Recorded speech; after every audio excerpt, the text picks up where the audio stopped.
Welcome to the Evan Show! Previously on the Evan Show! We're working on the D21 hardbody. Hopefully our dash lights come back on. You should just slide right out. Anyways, let's plug her in. Okay, she's plugged in. Oh boy, I can't see anything. Ready? No friggin' way. It was just a loose wire. It had nothing to do with the actual part I ordered.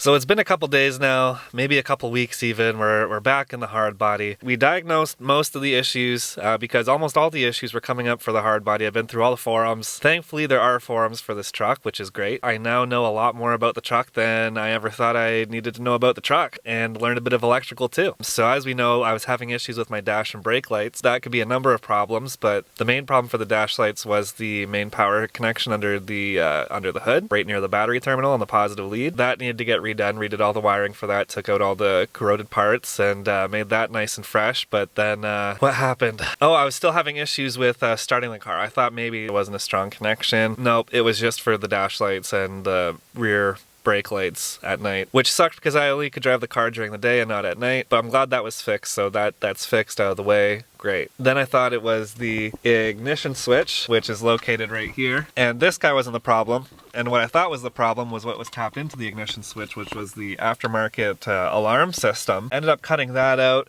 Thought that would fix the problem, and it didn't fix the problem at all. It did bring things back to stock, and I now know what's in the truck, and it's like back to factory, and I enjoy that. The more you get to know your truck, the better. So then what it ended up having to be was the starter. That's an obvious thing. That was the last thing I wanted to pick, just because there were so many simpler fixes for like 20-40 bucks than replacing your starter. So anyways, all that was fixed in the steering column, under the hood, and now we have changed the starter. The truck starts every time, so I was like, great, everything works, let's change the stereo. And I had a brilliant idea, and that was to use these connectors, these male and female connectors, so that if I ever wanted to change out the deck, you just unplug them, and then you move on to your next deck, and I thought that was great. So I went in and I cut the factory harness off because I figured they wouldn't have any more factory harnesses. They actually do have a couple of them left on eBay still for $7, which is great. But what ended up happening is after I cut the harness, I lost my dash lights again, and I was like, great, what am I supposed to do with that? And I found out if that ever happens, if you blow a fuse,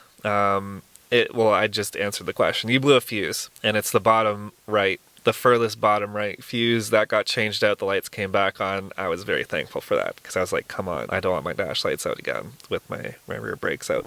Anyways, so then I hardwired this stereo in, and this stereo didn't turn on because it has a problem with the motherboard. So it would just turn on and off and on and off and on and off forever. And then I did have like 5 minutes where I listened to the music, and then it just kerplunked on me and it was gone. Anyways, I ended up finding the harness, so I ordered it off eBay, waited a couple weeks, and that was great. Then I decided to put the factory harness back on and soldered it on. So I got my good old trusty soldering gun, thanks to my dad, and was using this guy to solder. And then when I was 2 wires away from finishing the project, it kerplunked on me, which then led to me getting the torch out and torching up the tip, and then putting the solder on that to finish the last 2 bits of the wires.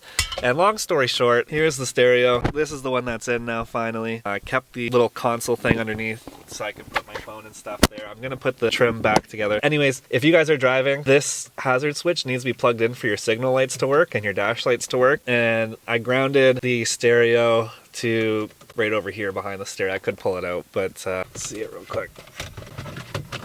Right there's where I grounded the stereo right onto the chassis, because the whole thing is a ground connection, except for this. Just because this is metal, and not saying you would do this, was what I did, is jeez Louise, I tried to use this screw right here as the ground, because this is definitely metal, but it's not grounded, it's connected to plastic. Just so you guys know, that's the thing. And there's the harness, and everything is wired up there and soldered and electrical taped off. Oh my goodness. So now I'm excited to put this guy back together. There's only we got 1, 2, same on the other side, 3, 4 screws to put this guy back in, and there's some screws up underneath here. But the stereo works, which I'm stoked for. I've been happy with that. We're gonna get this guy put the heck back together. Oh, and then the fuses. So if you ever want to check your fuses, got some fuses on the ground here from last time. Anyway, your dash light fuse, main one, is this guy. This guy is also for your radio, and then the third one in This guy is also your stereo, or it connects to your stereo, so make sure these two 10s are doing good. Anyways guys, best of luck with the D21. It's been nothing but fun. Anyways, I'm gonna put this trim back in. That's a quick update. I will catch you guys soon. Okay you guys, so the stereo is friggin' in. Everything is hooked back up. The dash still works. That was one of my concerns. I disconnected the battery while putting everything together.